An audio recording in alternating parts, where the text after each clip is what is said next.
laurence.bordier.com. Écoute, j'espère que tu vas bien chez toi. Alors, avant de vraiment rentrer dans le vif du sujet sur le travail dynamique au niveau du ventre, pour vraiment retrouver un ventre plat, je voudrais juste faire cette petite vidéo par rapport au travail des abdominaux hypopressifs. Donc, si tu connais des personnes qui ont un ventre relâché, si tu connais des personnes qui ont du mal à vraiment travailler correctement leur ventre, c'est vrai que la première étape, c'est d'aller travailler sur ces abdominaux profonds.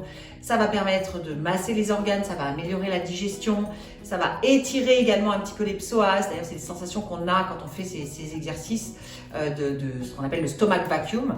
Donc, exercice à faire régulièrement pour vraiment soulager le dos, pour vraiment mieux sentir le travail des abdominaux profonds et pour te permettre d'avoir un ventre beaucoup plus plat et d'être plus efficace dans tes exercices d'abdos.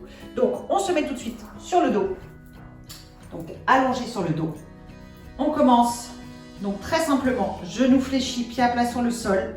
Le bassin posé, le milieu des omoplates, l'arrière du crâne. On inspire, on gonfle le ventre. Et on souffle.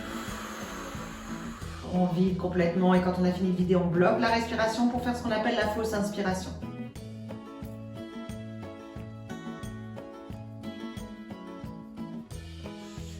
Et on inspire, on relâche 2 secondes. On recommence. Inspire, gonfle. Expire, vide. Fausse inspiration.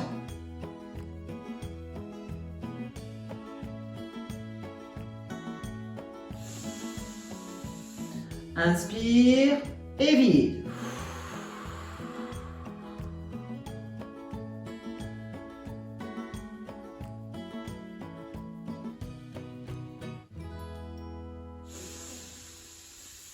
Encore 2.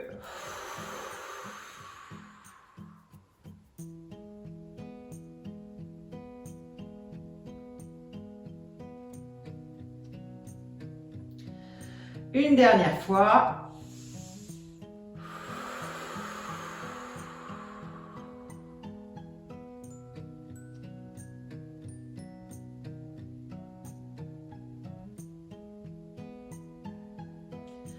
Et on relâche. Alors, je vais te proposer de faire le même exercice, mais dans une position différente.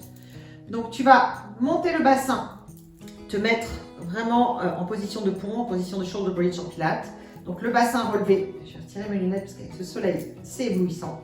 Donc là, c'est le même principe, sauf que l'avantage, c'est que comme ton bassin est en hauteur, du coup, tu enlèves un petit peu déjà la pression au niveau du bas du ventre et ça va t'aider à mieux sentir.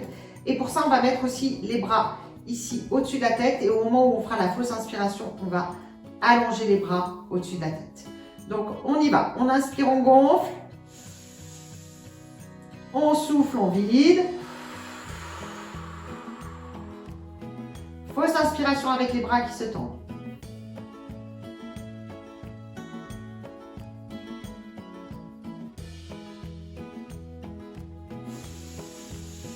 Gonfle. Vide. Fausse inspiration, bras qui se tendent.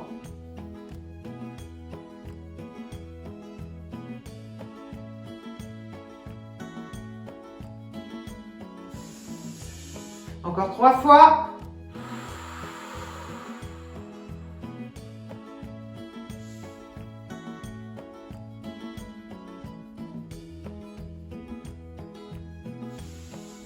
Pensez bien à bloquer la respiration quand vous faites la fausse inspiration.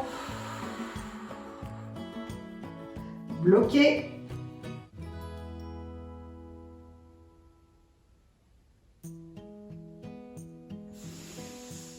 Dernière fois.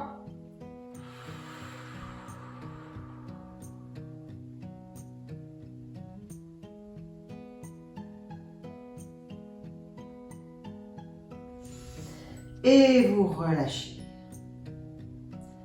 Ok, roule sur le côté pour te relever et venir t'asseoir. Alors cet exercice, il est très intéressant, vraiment. Alors pour nous les femmes, c'est vraiment un exercice qui est très intéressant. Ça va permettre de masser les organes, ça va permettre d'alléger vraiment ce poids qu'on peut avoir parfois dans le bassin et qui est synonyme de lourdeur dans le bas du ventre, qui est synonyme aussi souvent de douleur au niveau du bas du dos, parce que quand nos organes pèsent dans le bassin, en fait ça met de la pression au niveau de l'intérieur du bassin et ça génère souvent des douleurs au niveau de la sacro-iliaque. Donc à pratiquer. Au début, c'est pas évident, cette fausse inspiration. Il faut vraiment travailler sur le blocage de la respiration et d'avoir cette sensation vraiment d'aspirer tout ce que vous avez dans le ventre sous les côtes. Voilà, donc je vous invite à le faire, à le refaire. Si vous avez des personnes que vous connaissez, que ça peut intéresser, n'hésitez pas à partager ce blog, cette vidéo, à les taguer. En tout cas, voilà, invitez le plus de personnes possible à essayer cet exercice avant de rentrer dans des exercices de renforcement musculaire plus traditionnels. Ça vous permettra d'avoir une meilleure efficacité et surtout, vous allez préserver votre plancher pelvien. Voilà, je vous dis à très bientôt. Salut!